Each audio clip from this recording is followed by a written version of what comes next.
Voici donc à quoi doit ressembler le projet Néo. La maquette présentée par la ville donne une idée plus précise du résultat final. Premier défi pour les architectes, adoucir la pente naturelle des lieux pour en faire une zone vraiment accessible. Cette promenade permet de traverser depuis l'angle de l'avenue Ouba de Strooper et de l'Impératrice Charlotte jusqu'à l'Atomium.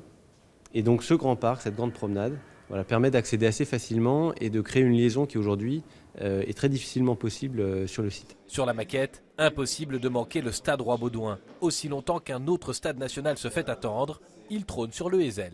Au moment du cahier des charges du concours, il y a déjà quelques années, le devenir du stade n'était pas clair. Et donc le projet a été conçu pour être compatible avec le stade et compatible sans le stade. Les tours à appartements apparaissent bien proches des tribunes, ce qui augure bon nombre de nuisances pour leurs habitants. Entre la maquette et la réalité du terrain, les espaces semblent bien petits. Mais la ville croit fermement dans son projet.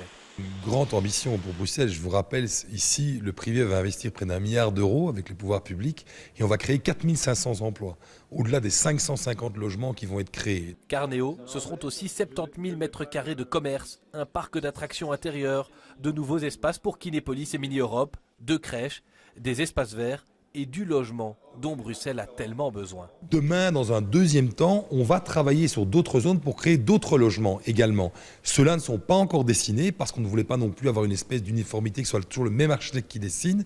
Et donc, on est en réflexion avec le promoteur pour ces autres logements. Les prochains permis seront déposés l'année prochaine. Premier coup de pioche en 2019.